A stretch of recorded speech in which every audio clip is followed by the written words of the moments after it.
তাদের পাপ কাজগুলি আমি নেক কাজে পরিবর্তন করে দেব। শুধু তাই নয়, শয়তানের ওয়াসওয়াসায় পড়ে বান্দা যখন একটা গুনাহ করে, আল্লাহ বলে দিয়েছেন একটা গুনাহ লিখবি। আদম আলাইহিস সালামকে আল্লাহ পাক যখন দুনিয়ায় পাঠিয়ে দিলেন, হযরত হাওয়া যখন দুনিয়া আসলেন, আর শয়তানের বুজুর্গি সব শেষ হয়ে গেল।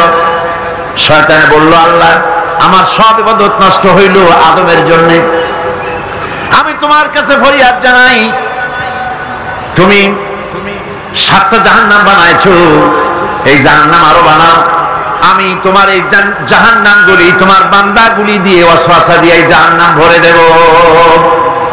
যে আদমের জন্য আমার সমস্ত ইবাদত পণ্ড হলো, সেই আদম সন্তান সব আমি জাহান্নামে পাঠাবো। আল্লাহ রাব্বুল আলামিন বললেন, এই কোরআন শরীফের ভিতরে আছে, আল্লাহ পাক বলেছেন, ও আমার ফেরেশতারা, শয়তান কি বলল শুনেছো?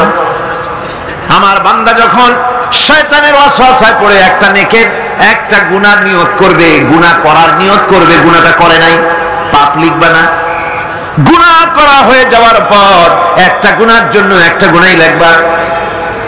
আর যদি আমার বান্দা কোন একটি নেকির কাজের নিয়ত করেছে, হজের নিয়ত করেছে, হজে যায় নাই, মাদ্রাসা মসজিদে দান করবে, চট্টগ্রাম তাফসীরুল কোরআন মাহফিলে দান করবে, করে নাই এখনো, শুধু নিয়ত করেছে, নেক নিয়তের কারণে আমলনামায় একটা নেকি লিখে দিবা।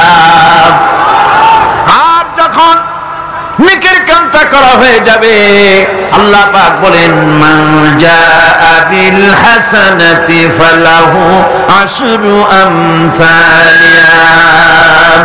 নেকির কাজটা যখন করা হয়ে যাবে, আমার বান্দার আমলনামায় একটা নেকের পরিবর্তে 10টা গ্রেস মার্ক লাগাইয়া 10 গুণ বাড়াইয়া দিবা।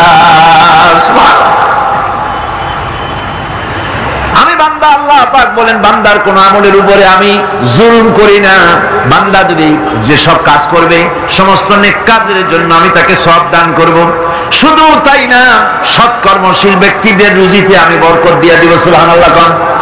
ভালো কাজ যারা করবে তাদের রুজিতে আল্লাহ পাক কি করবেন? فالذين آمنوا وعملوا الصالحات لهم مغفرة ورزق كريم। যারা ঈমান আনবে এবং ভালো কাজ করবে, আমি তাদেরকে উত্তম রিজক দান করব। শুধু তাই নয়, আমলে সালিহ যারা করবে, সৎকর্মশীল লোকদের, তাদের জন্য রয়েছে আমার কাছে ক্ষমা, মাগফিরাত। وإني لغفار لمن تاب وآمن وعمل صالحا ثم اهتدى। নিঃসন্দেহে আমি ক্ষমাশীল ওই সব বান্দাদের জন্য যারা সৎ কাজ করে, আমলে সালেহ করে, নেক কাজ করে, আর গুনাহ থেকে তওবা করে, আর এই তওবার উপরে, হেদায়েতের উপরে টিকে থাকে। আমি তাদের গুনাহ খাসি আমি রব্বুল আলামিন মাফ করে দেই, গুনাহ খাতাকে ক্ষমা করে দেব। যারা ঈমান আনবে, আমলে সালেহ করবে, নেক কাজ করবে, তাদেরকে আল্লাহ পাক ক্ষমার ওয়াদা করেছেন।